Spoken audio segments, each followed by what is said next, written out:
Hello everyone, welcome to my channel again, Watch Bio Lectures and आज का हमारा topic है फोटो रेस्पिरेशन। तो फोटो रेस्पिरेशन इन प्लांट्स हम पढ़ेंगे कि क्या होता है। तो नाम से ही हमें पता चल रहा है, as the name suggest, photorespiration यानी कि रेस्पिरेशन से जुड़ा हुआ कुछ होगा। अच्छा, रेस्पिरेशन में क्या होता है?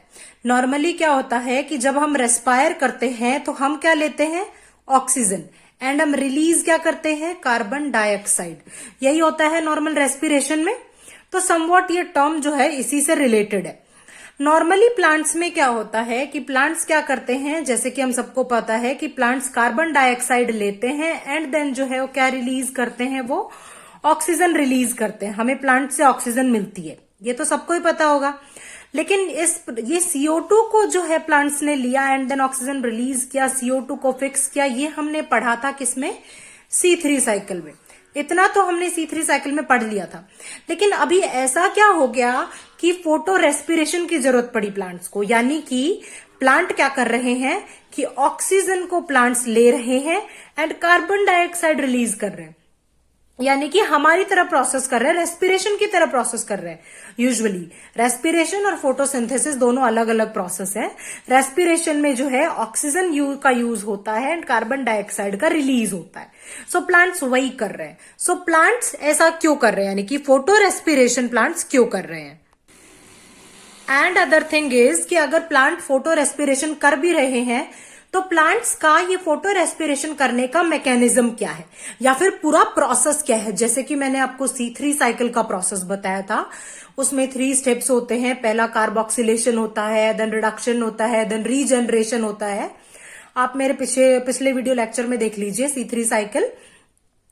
तो इसी तरह से इसका प्रोसेस क्या होता है, तो ये हम पढ़ेंगे। तो पहली बात तो फोटो रेस्पिरेशन क्यों कर रहे हैं प्लांट्स? तो जैसे कि नॉर्मल टेम्परेचर जब था तो प्लांट्स ने क्या चलाई? C3 साइकिल चलाई नॉर्मल टेम्परेचर पर। और जो एंजाइम थी रुबिस्को, उसने कार्बोक्सिलेज की फॉर्म में काम किया। और उस टाइम जो थी रुबिस्को जो है CO यानी कि कार्बोक्सिलेज फॉर्म में थी Rubisco. Okay, it's carboxylase, okay. So Rubisco जो थी वो किस फॉर्म में थी? कार्बोक्सिलेज फॉर्म में थी। लेकिन यहां पर क्या होगा, जस्ट बिकॉज अभी क्या होता है कि हाई टेम्परेचर होने की वजह से, यूजुअली क्या होता है कि हाई टेम्परेचर होने की वजह से कुछ प्लांट्स में इतने एडेप्टेशंस नहीं होते हैं कि वो हाई टेम्परेचर पर भी जो है फोटोसिंथेसिस का नॉर्मल प्रोसेस कर सके। Okay, so usually high temperature पर क्या होगा कि ये प्लांट्स जो है वो फोटो रेस्पिरेशन करेंगे, यानी कि जो रुबिस्को होगी वो कार्बोक्सिलेज की जगह किसकी फॉर्म में होगी? ऑक्सीजनेज की फॉर्म में होगी, यानी कि ऑक्सीजन के साथ कंबाइन हो जाएगी एंड वो किस फॉर्म में होगी? ऑक्सीजनेज फॉर्म में होगी फोटो रेस्पिरेशन में। यानी कि there is a uptake of oxygen. हम क्या कह सकते हैं कि there is a uptake of किसका? ऑक्सीजन का, एंड रिलीज ऑफ किसका? कार्बन डाइऑक्साइड का। क्या रिलीज हो रहा है? कार्बन डाइऑक्साइड रिलीज हो रहा है। देन ये कार्बन डाइऑक्साइड जो है वापस यूज हो जाएगा केल्विन साइकिल में, बट ये बहुत वेस्टफुल प्रोसेस होता है फोटो रेस्पिरेशन। क्योंकि वेस्टफुल तो होगा ही ना, जब प्लांट्स जो है वो ऑक्सीजन ले रहे हैं, कार्बन डाइऑक्साइड छोड़ रहे हैं, तो it is a wasteful process. Okay, hence we can say, हम ये कह सकते हैं कि रुबिस्को जो है वो क्या है? एक बाई फंक्शनल एंजाइम है। अच्छा, रुबिस्को को हमने बाई फंक्शनल एंजाइम क्यों कहा? इसलिए कहा क्योंकि मैंने आपको पहले बताया था कि C3 साइकिल में जो था, जब नॉर्मल टेम्परेचर था, तब तो जो है ये किसकी तरह काम कर रही थी? कार्बोक्सिलेज की फॉर्म में काम कर रही थी एंड कैटालाइज कर रही थी किसका? राइबोलोज 1,5 बिसफोस्फेट का, RUBP का कैटालाइज कर रही थी एंड किसकी फॉर्म में काम कर रही थी? कार्बोक्सिलेज की फॉर्म में काम कर रही थी। But now in photorespiration it is working as a oxygenase. ये किसकी तरह काम कर रही है? ऑक्सीजनेज की तरह काम कर रही है।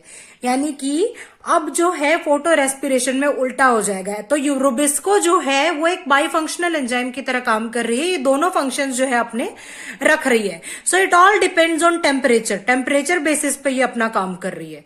एंड जो है फोटो रेस्पिरेशन को हम जो है, एक और पॉइंट याद रखिएगा आप लोग, हम इसको जो है वार्बर्ग इफेक्ट भी बोल देते हैं। It is also called as Warburg effect. Okay, why it is called as Warburg effect? क्योंकि फर्स्ट टाइम जो है वॉरबर्ग ही जो थे उन्होंने देखा था कि जो है ऑक्सीजन जो है वो इनहिबिट कर रहा है इस एक्टिविटी को. ओके, सो यानी कि फोटोसिंथेसिस की एक्टिविटी को एक्चुअली ऑक्सीजन इनहिबिट कर रहा है. यानी कि यूजुअली हायर टेम्परेचर पर प्लांट क्या कर रहे हैं, ऑक्सीजन ले रहे हैं, कार्बन डाइऑक्साइड रिलीज कर रहे हैं. यानी कि सीधा सीधा हम यूं कह दें कि फोटोसिंथेसिस नहीं हो पा रहा है एक तरीके से, क्योंकि कार्बन डाइऑक्साइड को हमें फिक्स करना होता है. सो अब हम चलते हैं इसके प्रोसेस पे कि एक्चुअल में फोटो रेस्पिरेशन होता कैसे है एंड किस किस ऑर्गेनल्स में होता है. So there are 3 organelles involve in photorespiration. So will do the process. Okay, so guys ये जो है मेरे नोट्स हैं, तो यहां से मैं आपको बताऊंगी कि किस किस ऑर्गेनल्स में जो है ये फोटो रेस्पिरेशन होता है. सो बेसिकली जो है मोस्ट ऑफ द टाइम्स जो है ये क्वेश्चन पूछ लिया जाता है कई बार कि किस किस ऑर्गेनल्स में हो रहा है. इस तरह से क्वेश्चन पूछ लिया जाता है या फिर स्पेसिफिक नाम देके पूछ लिया जाता है कि 2 ग्लाइकोलेट जो है वो किस में बन रहा है एक्सेट्रा. सो 3 ऑर्गेनल्स है. एंड अनदर थिंग इज कि सीक्वेंस क्या है इन ऑर्गेनल्स का. तो सीक्वेंस यही रहेगा गाइस कि पहले जो है chloroplast, then peroxisome and then mitochondria. अच्छा, ये जो डबल जो बना रखा है मैंने, तो क्लोरोप्लास्ट एंड माइटोकॉन्ड्रिया दोनों ही जो है वो डबल मेम्ब्रेन बाउंड ऑर्गेनल है, ये तो हमें पता है. एंड पैरोक्सिसोम जो है वो एक सिंगल मेम्ब्रेन बाउंड ऑर्गेनल है, इसीलिए मैंने उसको सिंगल उससे बना रखा है, सिंगल लेयर से बना रखा है. ओके, नाउ बात करेंगे हम क्लोरोप्लास्ट की. जस्ट बिकॉज जो राइबुलोज 1,5 बिसफॉस्फेट जो था वो हमारा किसमें था, क्लोरोप्लास्ट में. ओके, सो पहला जो प्रोसेस होता है वो क्लोरोप्लास्ट में ही होता है. तो यूजुअली क्या होता है कि राइबुलोज 1,5 बिसफॉस्फेट जो है वो एक 5 कार्बन कंपाउंड है. एंड जस्ट बिकॉज हमें पता है कि फोटो रेस्पिरेशन में अब हायर टेम्परेचर से, for example it is 45 degree, it is 50 degree near to, तो इस टेम्परेचर पर जो है रुबिस्को जो है ऑक्सीजन के साथ कंबाइन होके ऑक्सीजनेज एक्टिविटी करेगी एंड राइबुलोज 1,5 बिसफॉस्फेट जो कि एक 5 कार्बन कंपाउंड है उसको 2 में ब्रेक करेगी.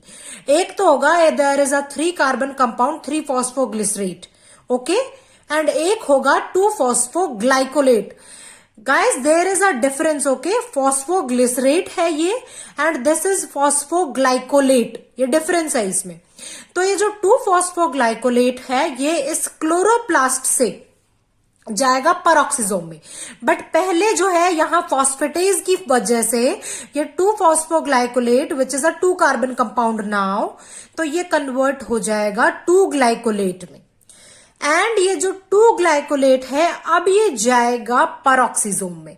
ये 2 ग्लाइकोलेट जो है कहां चला गया, पैरोक्सिसोम में चला गया. तो पैरोक्सिसोम में जो है ये 2 ग्लाइकोलेट जो है ये कन्वर्ट हो जाएगा ग्लाइऑक्सिलेट में. अच्छा गाइस, ये जो 2 ग्लाइकोलेट जो है ये कन्वर्ट होता है एक तो हाइड्रोजन पेरोक्साइड में H2O2 में, हम यहां लिख देते हैं H2O2 में. इसका हमारा फोटो रेस्पिरेशन में कोई यूज नहीं है H2O2 का. बट ये 2 ग्लाइकोलेट जो है एक तो कन्वर्ट होता है H2O2 में और एक होता है 2 ग्लाइऑक्सिलेट में.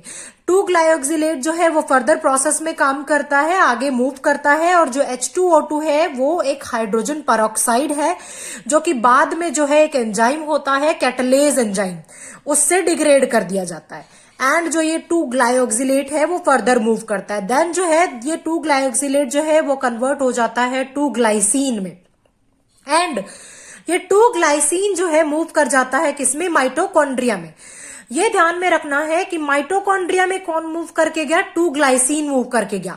पैरोक्सिसोम में कौन मूव करके आया था, 2 ग्लाइकोलेट मूव करके आया. सो 2 ग्लाइसिन जो है वो माइटोकॉन्ड्रिया में मूव कर गया. टिल 2 ग्लाइसिन ये 2 कार्बन कंपाउंड्स थे जो मूव करते हुए आ रहे थे सारे. एंड देन ये 2 ग्लाइसिन जो है यहां से जो है डीकार्बोक्सिलेशन होता है. यानी कि देखिए यहां पर कार्बन डाइऑक्साइड रिलीज हो रहा है, ये कार्बन डाइऑक्साइड जो है रिलीज हो रहा है. अभी देखिए वेस्ट हो गया ये कार्बन डाइऑक्साइड. मैंने आपको बताया था ऑक्सीजन यूज हो रहा है एंड कार्बन डाइऑक्साइड रिलीज हो रहा है.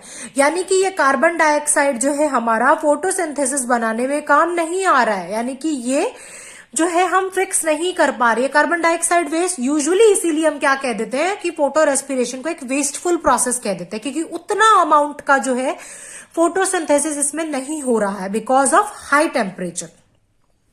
देन जो है ये 2 ग्लाइसिन जो है इसमें से कार्बन डाइऑक्साइड रिलीज हो जाता है एंड ये कन्वर्ट हो जाता है सेरीन में। Serine is a 3 carbon compound. अब यहां से जो है सारे there are 3 carbon compound. Serine जो है ये ध्यान में रखना पड़ेगा कि अब ये सेरीन जो है वापस मूव करके जो है आ जाएगा परऑक्सीजोम में। परऑक्सीजोम में देन ये कन्वर्ट हो जाएगा ग्लिसरेट में, परऑक्सीजोम के अंदर ही।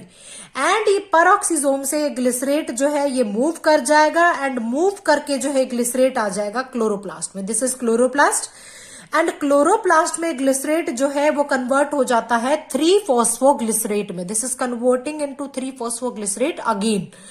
तो यानी कि 3-फॉस्फोग्लिसरेट देन जो है कहा जाएगा केल्विन साइकिल में पार्ट लेगा। यानी कि केल्विन साइकिल भी हो रही है लेकिन देयर इज वेरी लेस, यानी कि कुछ कार्बन डाइऑक्साइड हमारा रिलीज हो जा रहा है। तो हम इसको यूजुअली आप वेस्टफुल प्रोसेस बोल देते हैं। एंड गाइस ये ध्यान रखना कि वॉरबर्ग ने दिया था इसलिए इसको वॉरबर्ग इफेक्ट भी बोल देते हैं। हाइड्रोजन पेरोक्साइड का यहाँ यूज नहीं है, कैटलेज एंजाइम जो है उसको बाद में डिग्रेड कर देती है। सो ये 3 ऑर्गेनल्स जो है सीक्वेंस वाइज आपको याद रखने हैं, ये इसमें इन्वॉल्व होते हैं। ये बहुत ही इजी प्रोसेस है। Thank you for today guys. So मेरा नेक्स्ट वीडियो होगा C4 साइकिल पे। So please do watch and subscribe my channel. Thank you.